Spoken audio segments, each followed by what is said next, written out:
اندھیری رات کا سایہ۔ ایک پرانا گاؤں تھا جس کے چاروں طرف گھنے درخت اور سنسان کھیت پھیلے ہوئے تھے۔ گاؤں والے دن میں ہنستے کھیلتے، لیکن جیسے ہی شام ڈلتی سب اپنے اپنے دروازے مضبوطی سے بند کر لیتے۔ گاؤں کے بیچوں بیچ ایک ویران سا مکان تھا جسے لوگ کالا گھر کہتے تھے۔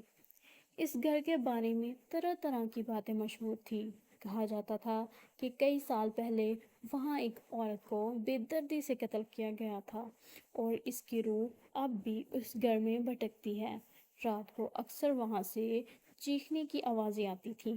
کچھ لوگ دعویٰ کرتے ہیں کہ انہوں نے کھڑکی میں سرخ آنکھوں والا سایہ دیکھا۔ گاؤں کے لوگ وہاں جانے سے ڈرتے تھے، لیکن ایک نوجوان عامر سب باتوں کو وہم سمجھتا تھا۔ وہ کہتا تھا یہ سب ڈرپوکوں کی کہانیاں ہیں، بھوت پریت کچھ نہیں ہوتا۔ ایک رات اس نے فیصلہ کیا کہ وہ کالے گھر جا کر سچ جان لے گا۔ اس کے دوستوں نے روکنے کی کوشش کی، لیکن وہ ضدی تھا۔ رات کا 12 بجے عامر ایک جلتی ہوئی لالٹین لے کے گھر کے اندر داخل ہوا۔ دروازہ خود بخود چرر کی آواز کے ساتھ بند ہو گیا۔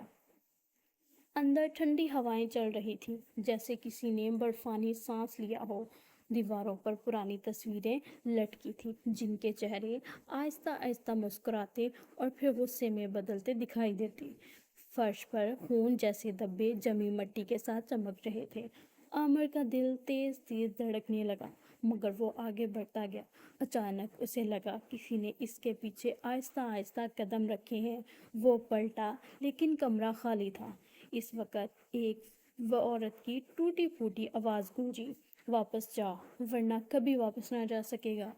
عامر کانپ گیا۔ لالٹین کی روشنی ایک لمحے کو بجھنے لگی اور سامنے کی دیوار پر ایک سایہ ابھرا۔ یہ سایہ لمبا، کالا اور آنکھوں سے سرخ روشنی نکالتا تھا۔ وہ سایہ قریب آیا اور عامر کے کان میں سرگوشی کی، یہ گھر میرا ہے اور اب تمہارا بھی۔ عامر بھاگنے کے لیے دروازے کی طرف لپکا، لیکن دروازہ پتھر کی طرح بند تھا۔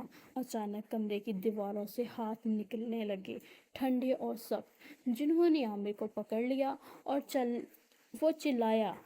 اس کی آواز باہر نہ جا سکی۔ صبح جب گاؤں والے وہاں پہنچے تو گھر خاموش تھا، مگر کھڑکی میں ایک نیا سایہ کھڑا نظر آ رہا تھا۔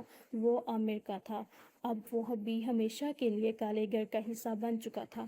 کہتے ہیں اس دن کے بعد کالے گھر سے 2 چیخیں سنائی دیتی ہیں، ایک عورت کی اور دوسری عامر کی۔ اگر آپ کو یہ میری کہانی پسند آئی ہے، چینل کو سبسکرائب کر دیں، لائک کر دیں اینڈ شیئر کر دیں۔